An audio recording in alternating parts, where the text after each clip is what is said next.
Hello, everybody. Welcome to Pop Planet. I am Andy Signor, and today I'll be talking about my favorite film of all time. That's right, I have it framed on my wall. It's The Shawshank Redemption, and today it turns 25 years old. That's right, 25 years ago, Friday, September 23rd, the film came out on limited release in theaters, and it bombed. It bombed hard. It barely, I think it scraped around $16-18 million, and then finally made some money because of the Oscars that came later in January of 1995. But the film was a huge failure. But obviously over time, it did really well, and we're going to go through some of those reasons, as well as 25 other facts that I can't wait to share with you, because this film really is my favorite film of all time. I love it. It made me want to become a filmmaker. It's a message of hope. It's just a wonderful one. It's spoken to me throughout my whole life, and more recently, even more so. It's just about not giving up, believing in yourself, being better. And it's just such a wild ride of a movie. It makes you cry, it makes you think, it makes you just scream in joy. It's a wonderful, wonderful film, and I want to break down some of the things about it. All right, so obviously we know this film is number one still on IMDb. Of the top 250 of all time, it has the most votes, and it has the highest rating, beating The Godfather, The Dark Knight, Godfather 2, Lord of the Rings, Pulp Fiction, also came out in 94, 12 Angry Men. I mean, impressive. Forrest Gump, all the movies in 1994, ironically, those two movies took it out a lot, are number 12 and number 6, Pulp Fiction and Forrest Gump. But test of time, Shawshank has really, really counted more than I think people thought it would, for sure. I mean, we're going to get to some of those quotes in a minute, but it's still number one. What this film started as was Frank Darabont was a Stephen King fan. He wanted to be a horror director, and it really started where he made a short film for the novella The Women in the Room. It was a 30-minute short film that he made in his early 20s. It took me 3 years to get the damn thing finished, and that is what opened up the door with Steve. It remains, I think, his favorite short film of the many short films that have been adapted by young filmmakers. He has a policy of granting those kids rights fairly freely. In fact, he does. It's called the $1 Club, and Dollar Baby Club, but he would give a lot of his rights, especially sort of movies that people didn't expect to be popular. He'd give it for $1 for upcoming filmmakers to do, as independent, non-commercial films, because he doesn't need more money. That's the beauty of Stephen King. But he did this. He got the rights, and a few years later, he asked for the rights to Shawshank. He was in mind to grant them because he had seen that short I did and liked it very much, and it was such an obscure story. I think he figured, what the hell? Steve's always been a little intrigued by the notion that as a director, I tend to gravitate towards the lesser-known works, until The Green Mile, which became a bestseller. That was what he did later. But all the youngsters who even asked him for rights to a story, I was the only one who ever asked for Women in the Room. I wasn't interested in filming more obvious Stephen King stories. This is the story about a man whose mother is dying of cancer in a hospital. Shawshank, I think that request perplexed the hell out of him. I think part of why he granted me the rights was to see what the hell would happen, almost like a science experiment. So he's been great to me. I don't believe I'll ever be able to repay the debt that I owe him, but maybe the best thing I can do is keep doing well by him when I accept his work to the screen, because he seems to derive an enormous pleasure from that. Going on to the story more, he not only did that Woman in Red for $1, he did get the rights to Shawshank. Rita Hayworth in The Shawshank is the novella from the film, the book, Different Seasons, which also has The Body, which did Stand By Me, and Apt Pupil, which later Bryan Singer made with Ian McKellen and Brad Renfro. So I got the rights to now he's talking about Shawshank. He got the rights to Shawshank and didn't do anything with them for 5 years for a number of reasons. I think on a certain level, I was waiting for my abilities as a writer to catch up with my ambitions for the script. I don't think I could have written it nearly as well as when I first optioned it, but the day came when I felt like I was ready to try it, so I sat down and wrote it in 8 weeks. And the 2 weeks later, we had a deal with Castle Rock. That's crazy. He wrote Shawshank in 8 weeks. And a new profile, this was interesting. Stephen King said he didn't need the money. This film did so well. He makes over $27 million apparently that last year alone. So the coin he's pulling is crazy that he didn't really care. Apparently he gave Frank Darabont the $5,000 royalty check. He gave it to him framed and mailed it back to the director with a note described in case you ever need bail money. So he never really even wanted the money. That just shows how crazy awesome Stephen King was, and that this film was able to be such a huge shock for him and everybody involved. He didn't take any money off of it. So for his part, Darabont actually wanted to adapt a different Stephen King novella when he first started making movies, and for his feature directorial debut, he said, "I wanted to do The Mist." He revealed, noting that he intentionally decided to go with a non-horror film because he was afraid if he found success as a horror director, first he would get typecast and never want to be compared. He wouldn't want to be compared with George Romero or David Cronenberg. I thought if I tried something off that track and if it worked out, I could do The Mist later and not just be a horror guy. Ironically, he did. And so that's ultimately what made the film work. He decided to make that happen. What's so crazy about this, Frank Darabont went on to say he read the original novella because it felt like a perfect metaphor for every hardship I'd ever endured. Standing outside the theater in this interview, he says that Rob Reiner's company Castle Rock offered him $4 million if he'd hand over his script adaptation and let Rob Reiner direct it with Tom Cruise as the star, but he refused. He made a movie and written scripts like Nightmare on Elm Street 3. He'd also done The Blob, and he was working on Fly 2. And he just, for Shawshank, it was the one he didn't want to let get away. Now, this article in Vanity Fair is a fantastic one. I'm going to pull a lot of quotes from it, but you should read it because it really tells the whole anniversary story and a lot of things. They wrote this a few years ago. But Rob Reiner if you don't actually know, he really wanted to direct this himself. But the reason was because he made The Body adaptation, which became Stand By Me. He also later did Misery. So he was just very apt on trying to get this made. And it was really something he really wanted to do. And so this story about did Rob Reiner actually pay for it, Darabont finally set the record straight in this article. I've read so much speculation through the years, and now with the internet, every asshole who doesn't know crap about anything thinks they know everything. I've heard versions of this where it was simply some power struggle of a script, and the truth is incredibly simple. And they basically offered him a ton of dough if they would just let Rob Reiner direct it. And you got to remember, Frank Darabont was a first-time filmmaker, feature length, and never done anything like this, and he was ready to do it. Darabont was so close to apparently accepting this. Reiner was ready to make the movie with Tom Cruise, who he had just done A Few Good Men with. And so he really sort of struggled with this. He says, in my writer days, I could barely meet the rent. And so he really had to think about trying to achieve what this could do for him for the many years. And so they would also offer to finance any movie he wanted to make after that, which is crazy. So he just bet all in on Shawshank and said, no, turn down this offer of $4 million and the opportunity to make whatever movie he wanted, and just did it. And so that ultimately obviously paid off. He even was worrying about how crazy it was because he says, you can, continue to defer your dreams in exchange for money and, die without ever having done the thing you set out to do. But then he also says people can get effed in the business all the time. Contractually, Castle Rock could have fired me after the first meeting and say I wasn't hacking it. And, oh, gee, we're just going to bring on Rob Reiner. So what an amazing opportunity and risk he took. And as this article says, true to his reputation as a mensch, Reiner acted as Darabont's mentor instead and didn't let that happen and continued to help him.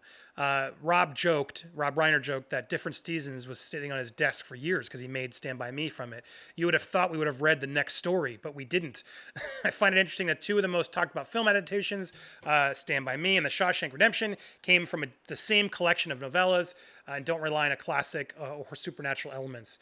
So that was very interesting. And so apparently this was very close to happening with Tom Cruise. Now we're going to get into some casting facts. Apparently, Darabont wasn't picking Morgan Freeman. He originally went for Irish people because that's how Red is written in the book. He originally went to Gene Hackman, Robert Duvall, all of which weren't available. And then his this producer involved Glotzer. What's her first name? Sorry, I want to make sure I give her credit because she's very instrumental in all of this. Her name is Liz. That's right. Liz Glotzer came in and suggested Freeman, which was a huge get. She ignored the racial casting specs, suggested Freeman for the role, and that obviously made a big deal. Freeman said, I called my agent and said, it doesn't matter what part it is, I want to be in it. Well, I think they want you to do Red. And I thought, wow, I control the movie. I was flabbergasted with that. Offers went out to all the 90s usual suspects for the part, Andy Dufresne, Tom Hanks, Kevin Costner, both passed. Tom Hanks apparently was going to play Andy Dufresne, but couldn't because of Forrest Gump, and Kevin Costner was stuck with Waterworld. So apparently Cruise, though, was very close, did a table read with the filmmakers, but then balked at taking direction from a green director. meaning like a new director. So Cruise considered signing on if Reiner agreed to help watch fly on production, and Rob said no. If you're going to do that with Darabont, it's his vision. So then Tom Cruise didn't want to do it. Man, I bet you Tom regrets that a little bit. And so Morgan Freeman says he suggested Tim Robbins. Darabont doesn't remember, but says if Morgan says that he mentioned Tim, I'm perfectly willing to take his word for it.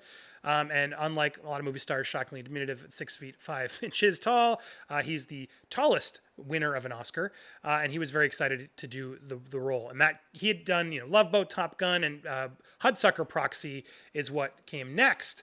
But before I get to that, there's another interesting fact about that. There was a lot of other people rumored to be beyond Tom Cruise, Kevin Costner. There was Nicolas Cage at one point, was very close. Johnny Depp, Charlie Sheen was really adamant, wanted to do it. He was bigger at the time in the 90s, and all of them turned down. And then also Clint Eastwood, Harrison Ford. Apparently Harrison Ford and Tom Cruise was the version that Rob Reiner was going to do, which is kind of crazy to think about that duo. That would have been fascinating. Paul Newman, Robert Redford were all considered for the part. Apparently Newman and Redford passed on the film. So a lot of huge names were involved in this. As the piece continues to say, Tim Robbins had a little bit of sort of A-list, caliber. So he was able to use that and actually use it to get not, a cast member, but insisted that he get a cinematographer, Roger Deakins, because he had just worked with him on the Hudsucker Proxy, directed by the Coen brothers.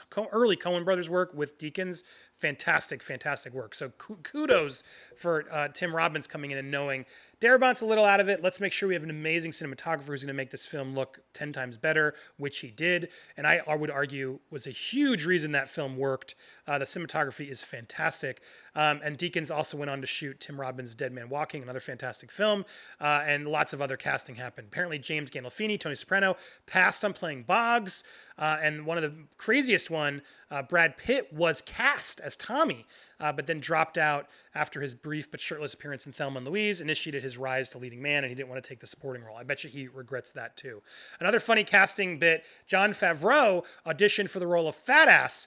He told Empire magazine that it was the worst audition he ever did and encouraged him to lose weight. But that would have been a fun little thing to have in the background to realize that was him. In the beginning of the film. Another cool fact, mugshots of the young-looking Morgan Freeman that are attached to his parole papers are actually Morgan's younger son, Alfonso Freeman. He also had a cameo screaming, fresh fish, we're reeling him in. And a year after Shawshank, he also was the fingerprint technician in Seven. I don't know that, too. Another favorite film of mine, but what a cool way to get into two amazing films from the 90s that his dad was in. Continuing to tell the story, like I said, they got Darabont in.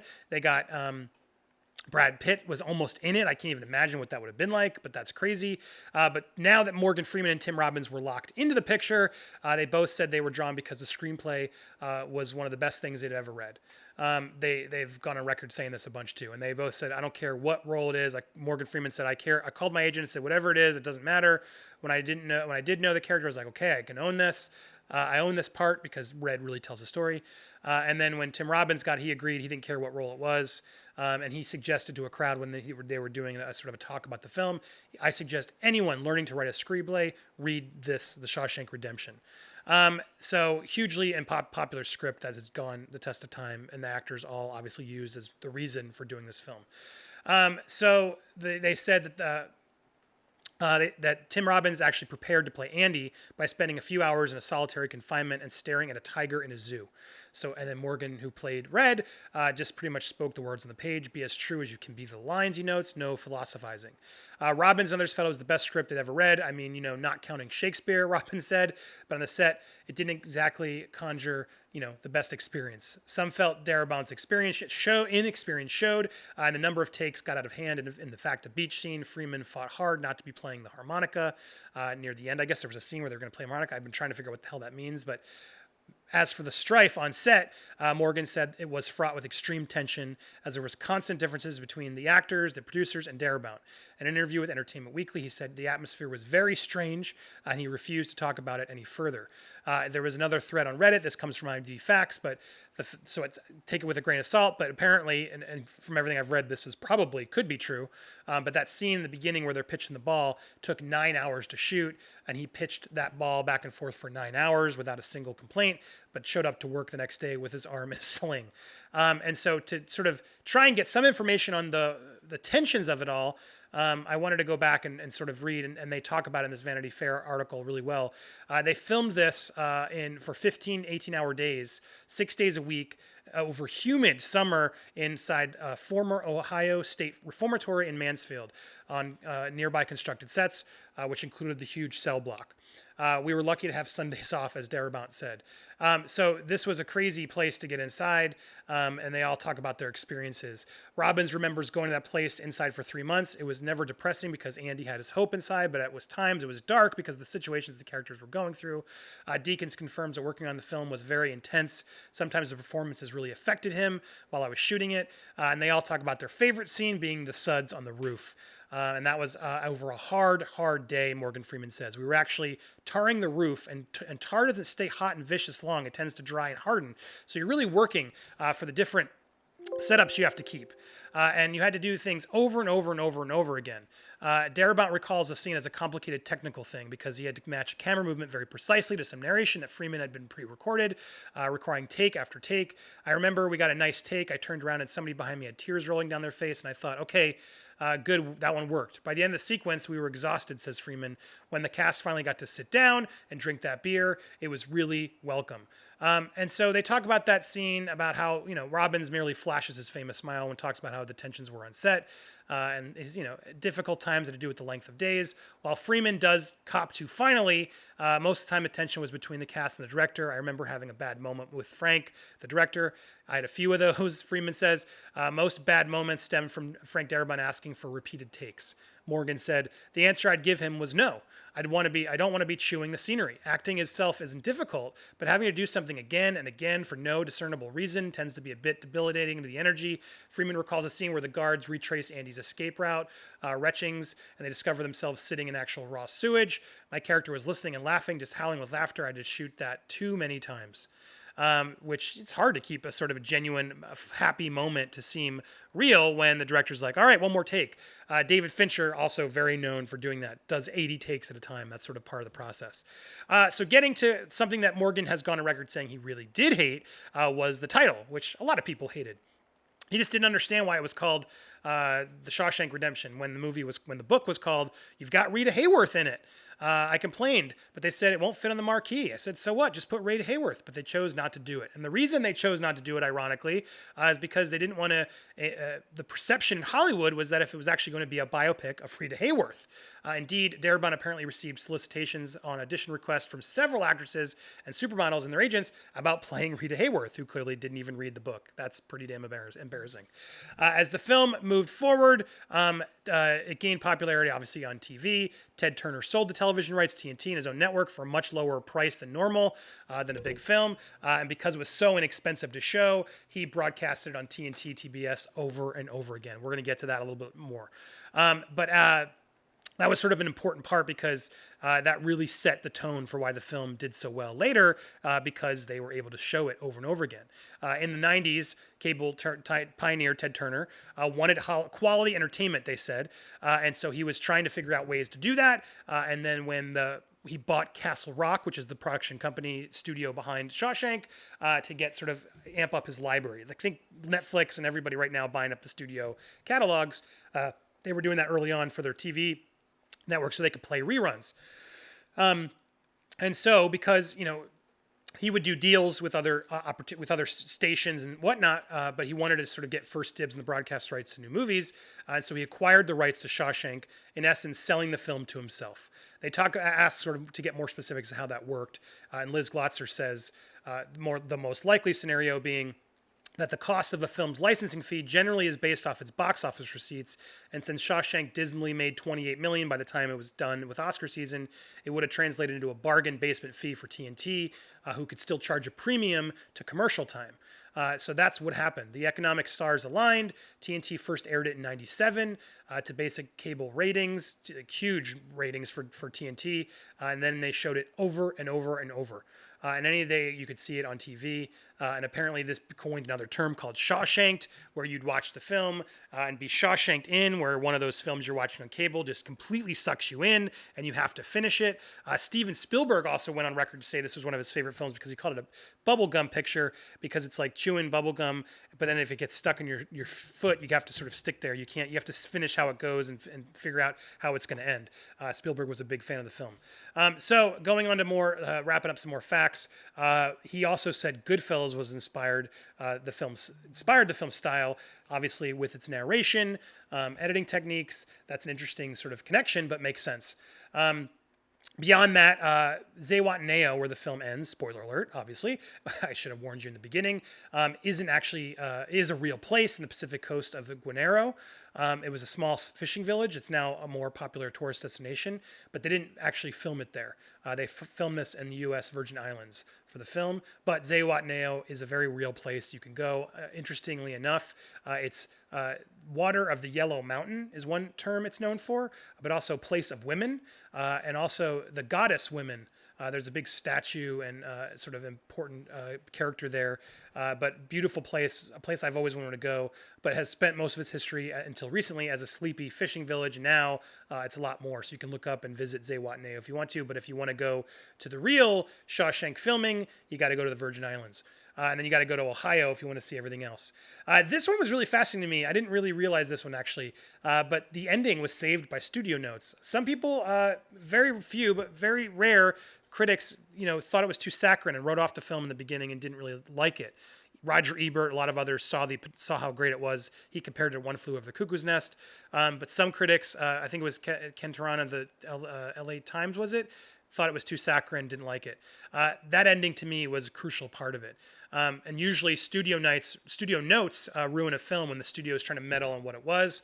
But as Darabont explained, the original script ended with red on the bus. Uncertain but hopeful about the future. That's the way King's story ended. But studio executives, Liz Glotzer is going to told the story a little bit further. After 2+ hours of hell, you owe them that reunion. And I think she's right. You got to give that film. The film needed that heart. And after everything we'd seen them through, and having that sort of far away shot with the flyover, it really, really makes a difference. And I think gives it what it needed to sort of leave you inspired, to give you the hope, not just maybe, is he going to get there? Is he going to be dead? I think that would have been a bummer. And I think that was also sort of surprising in the film. I didn't expect them to actually get there, but then they did, and it makes the film that much more wonderful. But wrapping up now, 25 years later, they have done some screenings since. It's nice to see them back together and talk. And they talked about this a lot, about some of the things they didn't do in the original script, things that got cut. And just how much they love the film, and how this film is really the one film that still to this day, 25 years later, is the one everyone stops Freeman and Robbins for. Not just to say they love it, but that it's changed people's lives. And they really, really love the fact that they get to sort of check off that bucket list of being in, Robbins specifically said, in one of the best films ever. They also said, the moderator at one of their reunions said, did you get typecast as, prisoner roles ever? In which they didn't, but they sensed, Robbins noted that prisoners he encounters love the movie, guards not so much. And then ironically, they are still friends. Still thick as thieves 25 years later. This was just in the Daily News. They caught up to get some quotes from them. This photo was taken in the 20th anniversary, but they talked about how they're such big fans of each other. I'm a big fan of his work. Freeman said, speaking to Tim Robbins, he's just one of those giving actors. He's all the way there. Actors like that are fun to work with. And Tim Robbins said, I like all the scenes I did with Morgan. I felt really connected to him, particularly that last scene at the prison saying goodbye, but I can't say goodbye. Robbins ironically says he hasn't watched the film in 15 years. He doesn't really get involved with movies in the way that the audience does. When you're watching a movie that you did, you tend to remember the specifics of that day, or, the challenges that were there. And that's how at least I watch things I'm in. It's a different experience. Freeman says he only watched the film at the premiere. Not having seen it over and over again does not do anything to the memory of working with Tim, he tells the News. They are still in touch, and his favorite thing about working together was all of it. The camaraderie between the guys was the most rewarding part of life on set. I got to know Morgan very well, spent time with him, at the same time Clancy Brown. We're all in Mansfield, Ohio, where you can go do tours, which is cool enough. And if my family wasn't in town while we shooting, I was going to hang out with Morgan. What's really fun about this is you can go look up the Shawshank tours. They exist. You can go see get a tour in the prison, which was about to be, interestingly enough, that prison was going to be closed. It had been shut down due to inhumane conditions, and then 5 years later, the film came in and saved it. Now it's a huge boon for tourism. Apparently, it made millions of dollars just last year. And you can go, and now they've built other areas. You can go see the tree. They sell the tin can, mint can. They have bunt cakes in shapes of the prison. So much awesome stuff you can get. They apparently lost one of the other. I guess they lost a tree. I couldn't tell which tree. It might be the tree, but they were able to salvage the tree and cut it down. And they've carved rock hammers that you can get out of that wood from the tree. So a lot of amazing things. If you're a fan, you can go down, look up the Ohio Shawshank tour, and you can go visit it. It's something I really want to do someday on my bucket list before I kick the bucket. Well, there you have it. 25 years. More than 25 facts I rattled off, including all the casting. So much interesting stuff. The film for me is such an important one. I love watching it. I love playing it for people who haven't seen it. It's rare, obviously everyone's seen it, but once in a while when I can meet someone who hasn't seen the film, it's such a joy to sit there and watch them go on that journey. So ask a friend of yours, have you seen it? Test it. Go watch it again. Tune it in tonight. 25 years is a long time, but it still withstood the test of time for the reason of just technically beautiful, brilliant acting, such a touching story that means so much to so many people. What do you think of Shawshank? Is it still hold up 25 years later? Tell me down in the comments below. What's your favorite film? Tell me that as well, or hit me up on social media. Thank you so much for watching. And to Shawshank Redemption, thank you. Hope. Don't forget, always, always, always, hope is not a dangerous thing. It's the best of things. So get busy living or get busy dying. Thanks, everybody. Bye.